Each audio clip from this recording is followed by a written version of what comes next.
Welcome to Matters Financial, Geopolitical from a Frontier, and thank you for stopping by. I am looking forward to, of course, being in Mozambique next week for the IMF Mozambique Government Africa Rising Conference, and I was going through the card and got some great speakers expected there from President of Mozambique, Christine Lagarde, IMF Managing Director, and my panel is one I'm looking forward to as well.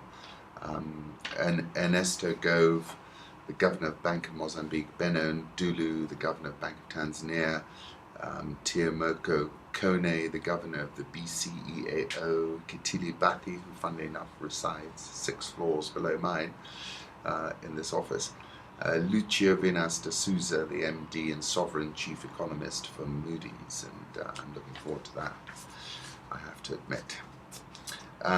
Christine Lagarde, of course, was a super guest at Main Speak. If you get a chance, have a look at it.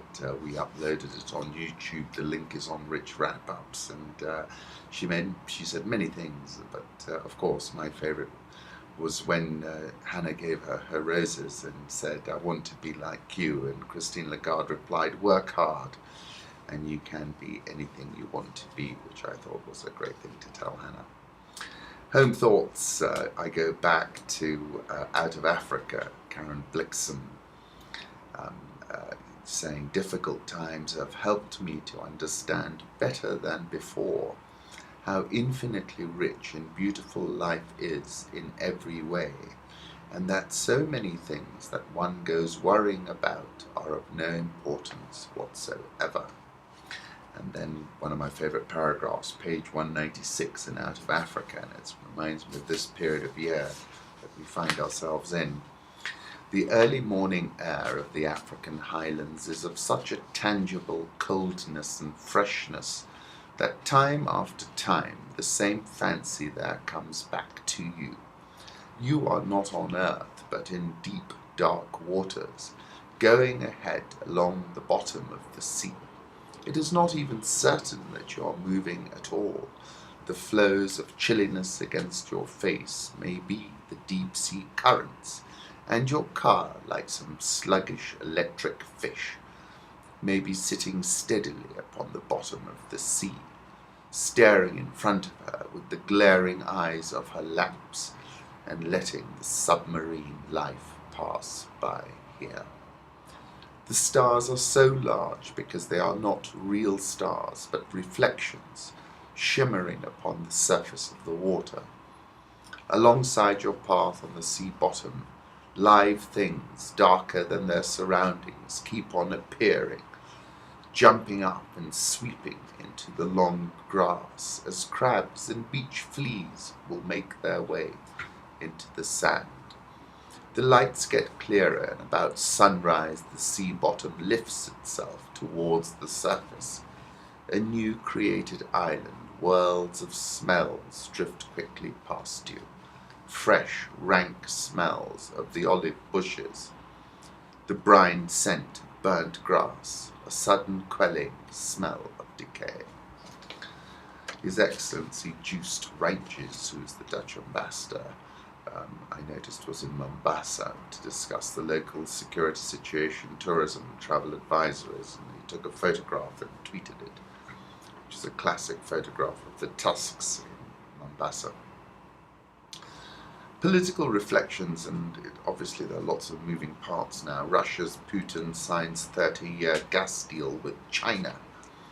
The deal between Russia's Gazprom and CNPC has been years in the making. No official price has been given, but it is estimated to be worth over $400 billion. And, this is, in my opinion, a direct consequence of a simultaneous pivot to Asia, China, and to Ukraine, Russia, which has led to a Sino-Russian embrace.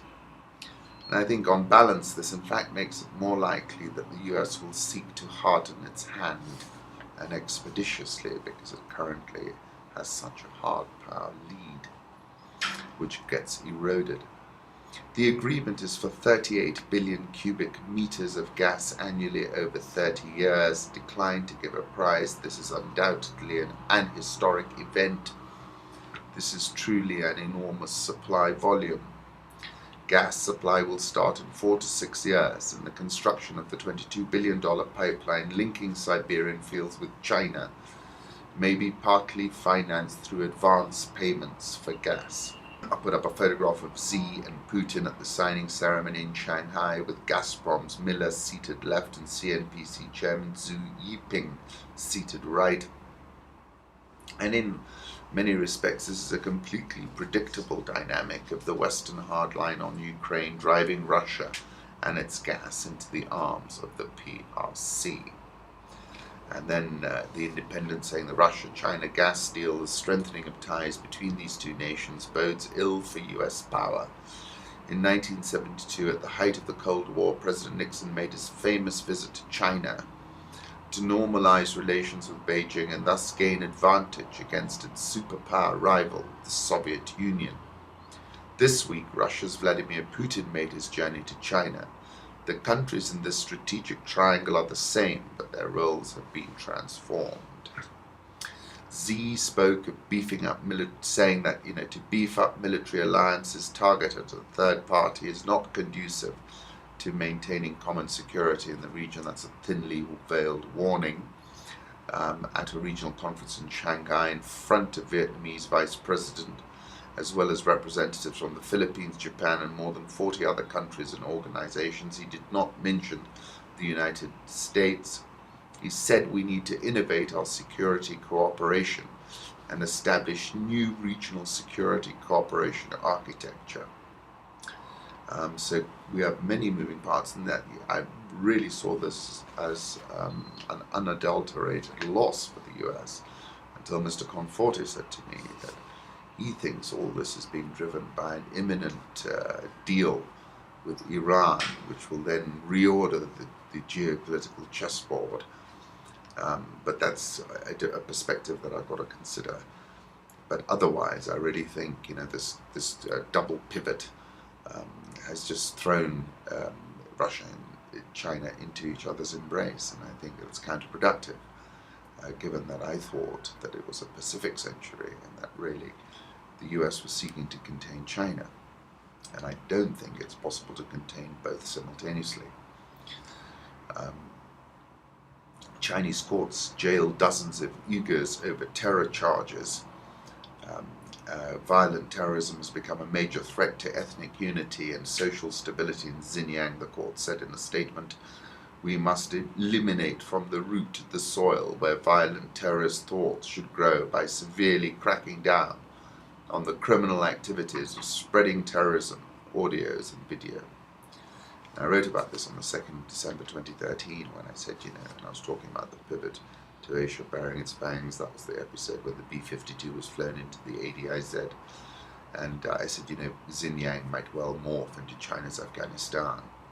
Explosions subsequently early this morning at a market in rest of Xinjiang capital claimed about 31 lives. I'll put up a photograph of a person lying on the ground after a blast in Urumqi in an unverified photo brought from Weibo.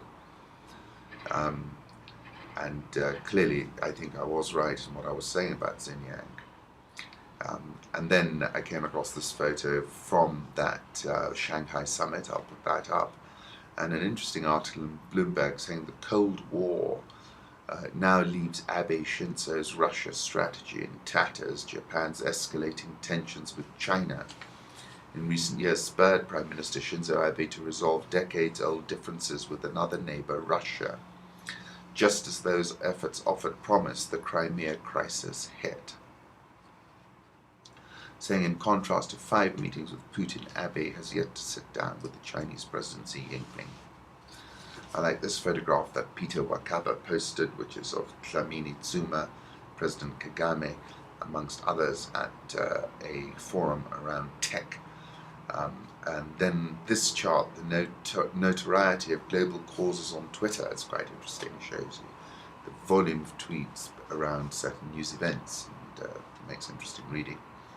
And this from Foreign Affairs, talking about the Arab Spring or Arab Winter, the socio-economic challenges that all of these countries will confront could trigger a new youth rebellion which, unlike the 2011 uprisings, would not be directed at the current rulers, but at the entire political and economic establishments that control these countries. Euro 136.73. I think it might trade as low as 133.80. That's an outlier objective. Dollar index 80.15. Japanese yen 101.70. Dollar yen touched 100.82 yesterday before firming up. 100.82 was the lowest for the dollar since February the 5th. Swiss franc 0.8938, the pound much stronger, 168.88. I think it hits to 173.50.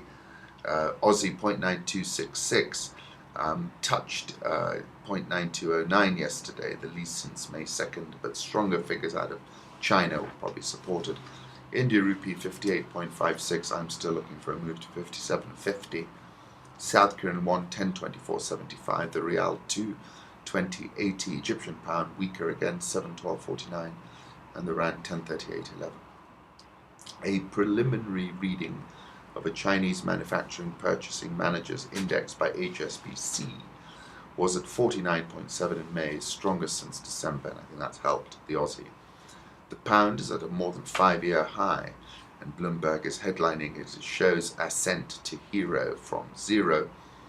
The trade-weighted index of the currency climbed to its strongest level since 2008 yesterday.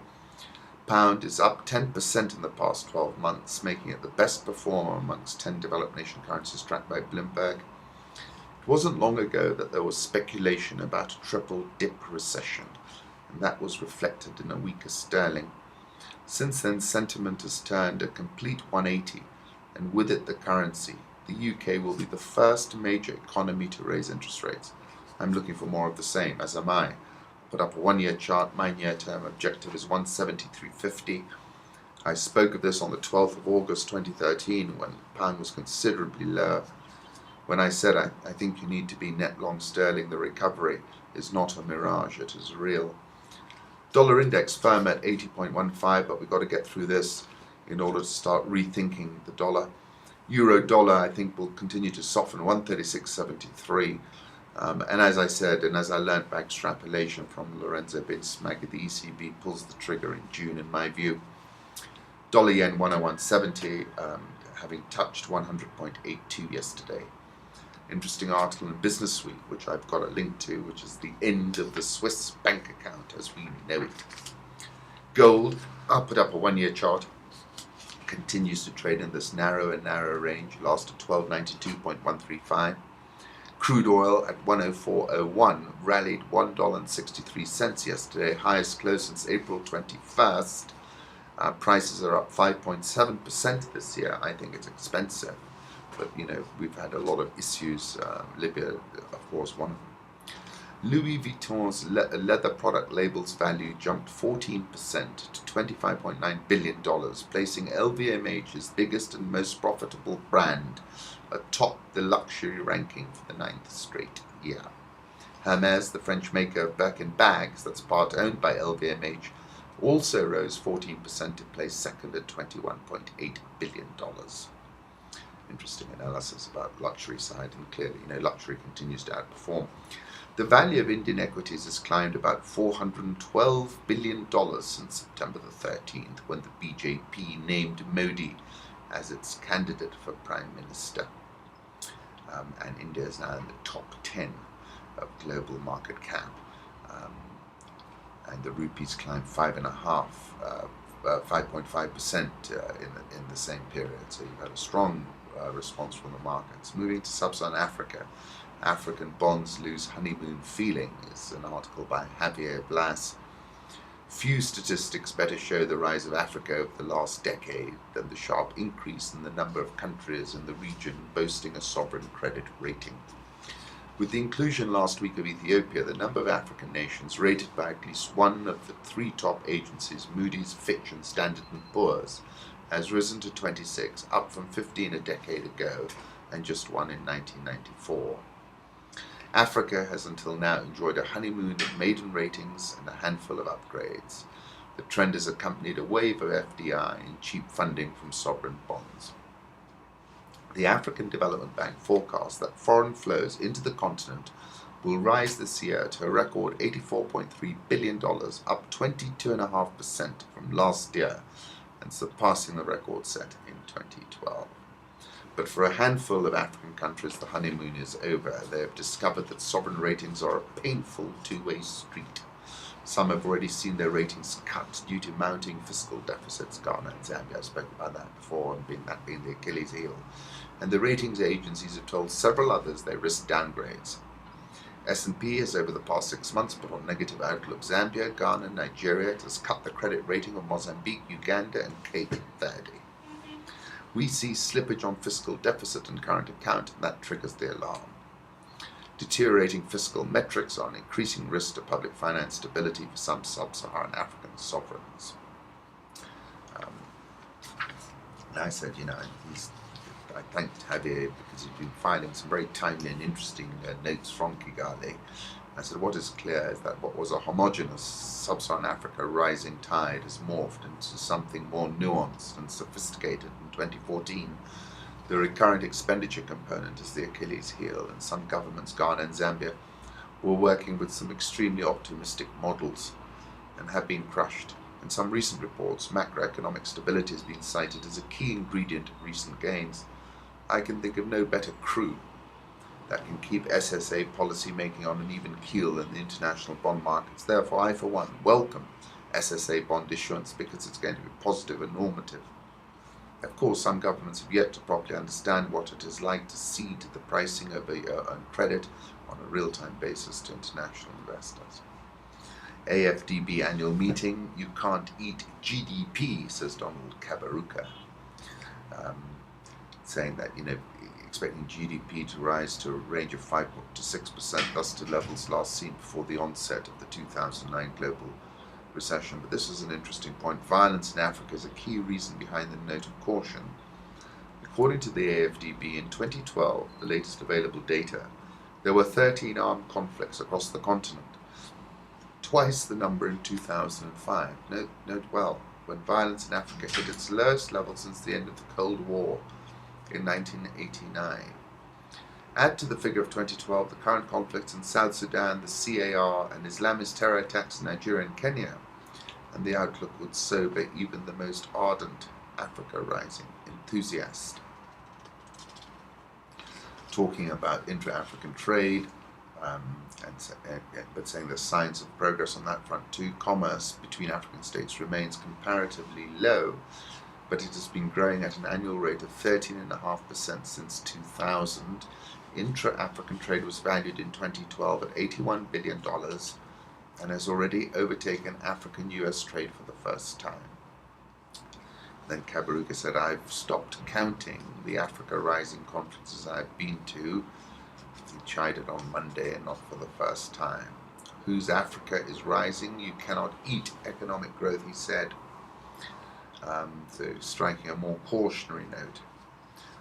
Saying, for those who continue to get it wrong, conflicts and instability await, and as Professor Nkube said, it takes an average of 15 years for countries to recover from conflicts. The South African all-share is up 8.86% this year, and this is an all-time high. Dollar versus Rand, 10.38.34. I think we head back towards 10. South African inflation accelerated to 6.1% in April, exceeding the central bank's maximum 6% target and bolstering the case for higher interest rates. Hosni Mubarak was jailed for embezzlement, and that sort of confirms the bona fides of Sisi in that he's not showing favor to either side. He's sort of ruling with some objectivity. You can argue. Others might not. And I wouldn't argue that there's much objectivity in keeping Peter Gress locked up, that's for sure. Egyptian pound continues to slide. It came through 7 not too long ago. It's now at 7.1249. The Egyptian stock market, however, is the best performing stock market in Africa, up 29.03% this year. Nigerian all shares down 2.24% this year, which is a resilient performance when you consider the recent news flow. And I'll just give you some other facts and figures. The death toll and frequency of extremist attacks have increased this year, with more than 2,000 killed in the insurgency, compared with an estimated 3,600 between 2010 and 2013. I'll put up a photograph of rescuers carrying a body recovered from a shop burnt by car bombs in Jos's Terminus Market. Apparently, kidnappings are a fact of life in Nigeria. It is a rare day that passes without a kidnapping. According to one database, there were 3,608 kidnappings in 2013 alone, and 2,285 in the first 4 months of 2014. It's an epidemic. The Abuja, Kano, and Plateau bombings would appear to suggest that Boko Haram retains the capacity and intent to stage deadly strikes outside of its stronghold in the northeast, despite the nearly year-long sustained military operations in the region. The bombings will put the security record of President Goodluck Jonathan's administration under further scrutiny. I'll put up a map of the Boko Haram attacks, and you can see their theatre of operations is expanding. The FT's written an interesting piece, Pillar of West African Security Struggles to Keep Peace at Home in Nigeria, saying various quotations. These struck me. There is a dark underbelly to the army that the government does not want any other government to see, a Western official told the Financial Times. Paradoxically, as defense spending has increased, security has arisen with allegations of corruption in defense contracts and of security votes, a term used to describe opaque allocations to the presidency and state governors. And this is a big problem. I think it's a problem here too, in that there was hardly any oversight of these sort of national security related contracts, and a lot of money was siphoned off, not spent where it should have been. And now we're seeing the consequences of that. Muhammadu Buhari, an austere former military ruler who ran against Mr. Jonathan in 2011 elections, said members of the National Assembly were preparing to ask tough questions of the service chiefs. What they've been doing with the trillions if they can't equip the military, he said, referring to this year's $5.8 billion defense budget. Professionalism in the military has to be revived to stabilize the polity. You can't have a developing country of this size with an incompetent military.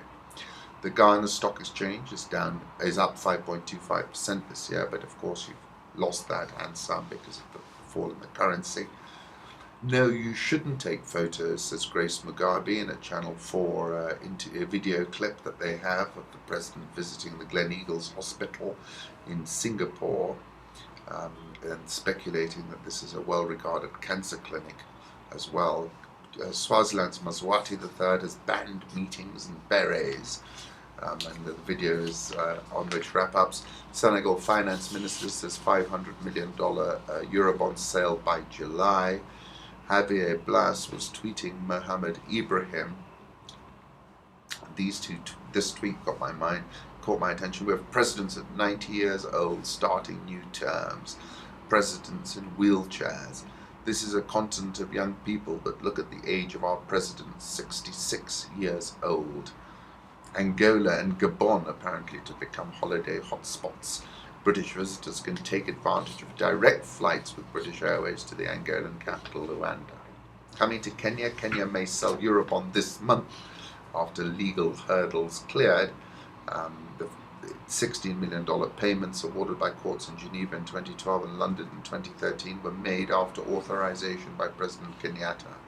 We don't have any other legal hurdles, Rotich said in an interview in Kigali. The roadshow will take 4 or 5 days, so we could go to the markets this month. Plans to sell $1.5 billion of Eurobonds. Part of the funds raised will repay a $600 million 2-year syndicated loan. Kenya shilling was lost at 87.787. I think this will actually be a counterweight to the more bearish forces and actually, in the near term, outweigh them. The last time the shilling traded above 87.80 was June 5, 2012, when it stood at 88.44 to the dollar. So we've had a lot of weakness, but this typically is a time when dividend payments are upstream to parent companies. When the Eurobond goes through, hard currency worth billions of shillings will have a strengthening impact on the shilling and pull down interest rates. This is the kind of scenario our next fiscal year is based on, said Dr. Thuge, who's in the Treasury. The National Treasury relied on a presidential fiat when it drew 1.4 billion shillings from the Consolidated Fund on Monday. And Kamau Thuge, the principal secretary, told Parliamentary Committee that his office released the payment on President Kenyatta's directive. The two firms are associated with Irish businessman Anura Pereira, one of the architects of Anglo leasing contracts. I can't say we've made payment to Mr. Pereira, but the law firms are his agents, Dr. Thuge said. The Nairobi oil share is up 9.9963% this year, 1.545% below a record high reached on the 12th of May. Kenya's stocks drop as attacks prompt longest sell-off in 5 months. Kenya shares fell for a 7th day in the longest stretch of losses since December as attacks in the country prompted foreign investors to pull their money from East Africa's biggest economy. And then a fellow called Moses Waireri saying the decline is mostly about security concerns. Foreigners are pulling out their money. Kenya's faced a growing number of attacks. The index rallied 8.7% in April, the biggest monthly gain since January 2013. I said, basically the change in news flow prompted people to turn defensive and take profit. Said the recent spike in frequency and intensity of attacks has given the bulls a pause. We had some pretty outsized gains on these 4 stocks. He was asking me about 4 in particular, and I think it was profit taking. And my comments from yesterday, I think, the Treasury will sell $2 billion of bonds. That added liquidity after the pay down of the 600 million will support the stock market going forward. And then finally, Jubilee has won a 30-year concession deal to operate Uganda's Bujugali hydroelectric power project. Equity market retreated, the all share retreated 0.2 points yesterday. NSE 20 eased 17.99 points. And all the commentary is up there on the website. Once again, thank you for stopping by. I think the market is actually in balance again. I'm not so bearish as it was earlier in the week now that we know we've got the Eurobond on the go.